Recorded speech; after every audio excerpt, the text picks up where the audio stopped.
My fellow gem hunters, with another episode of Vibe and Time over here, Coinverse guys. You know what to do. Go ahead and like the video. Also share this with a friend. Subscribe to the channel if you haven't already. And lastly, click that notification bell. That way you stay up to date to the latest videos. So today, guys, we're going to do something a little bit different. I had a request, actually a few requests on Twitter for, people are asking, what exchanges are safe right now and what exchanges can we use? And we always want to highlight, I would always say, if you're trying to on ramp, off ramp using banks, especially in the US, maybe some of the centralized exchanges are definitely a lot safer to use and a little bit more trusted, right? And especially if you're going to be leverage trading, if you're into leverage trading and things of that nature, you definitely want to go through centralized exchanges as well. It makes it easier to get your deposits in and out. But today I just want to go through 5 exchanges that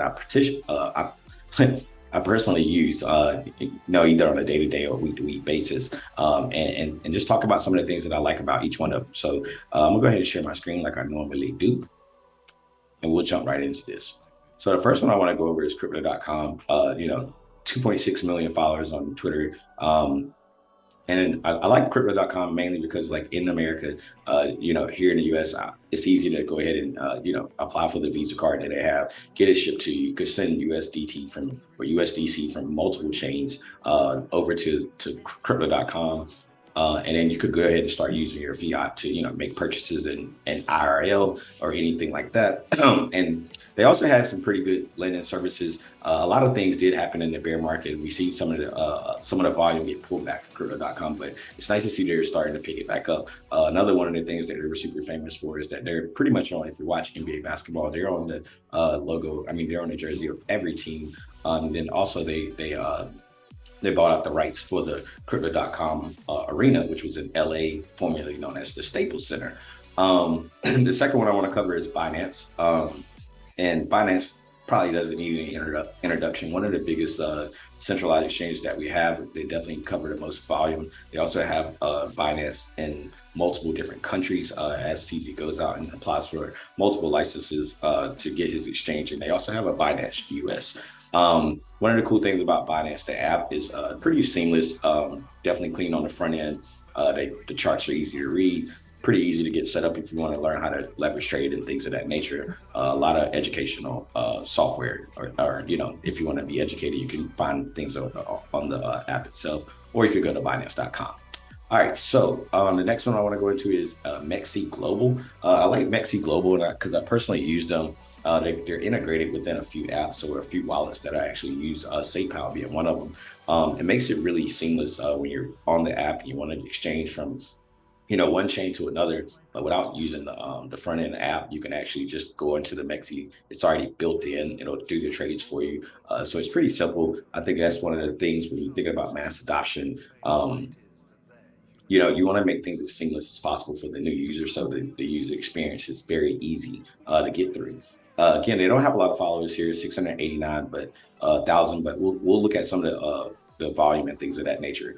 The fourth one that I want to jump into is actually going to be Bybit. I like Bybit because they also have NFTs, so they offer NFT trading on Bybit. It's one of the things that's a little bit different with them. They also list a plethora of coins. They're one of the first exchanges to also list Bonk, which is one of the meme coins that we talked about following the NFT series Bonks.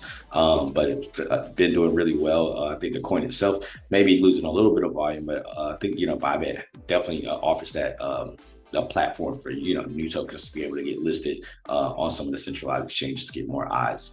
The last one I want to talk about is actually Big1. Really cool interface on the app. You can get it from Google Play, the App Store, low trading fees with Big1. And I've watched this one really come up over the last few years. Never had any liquidity issues as far as anything that I've ever tried to do with Big1.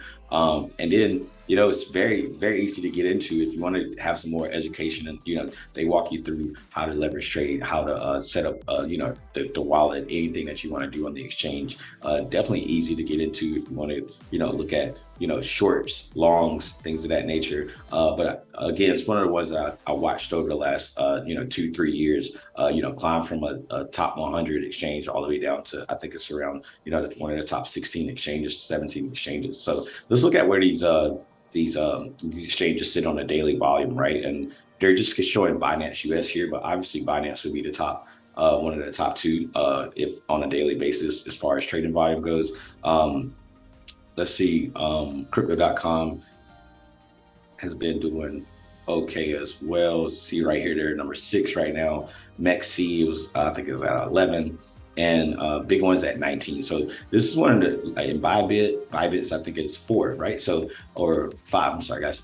So it's one of those things like where you, if you can, if you use an exchange, make sure you go to a trusted exchange that puts up a lot of volume. And there's nothing wrong with a KYC. I think the KYC is definitely something that could definitely help people that's getting into crypto feel safe about getting into crypto. And it's almost like having a bank account that's actually your name. So just I know a lot of people who house their bitcoins and Ethereum on different exchanges, and we don't have any issues. I mean, definitely you always got to watch for some shady characters to make sure you're not jumping into untrusted exchanges or anything that's not in these the top exchanges, and ones that are not like overspending and just using all their liquidity for all kinds of crazy things, right?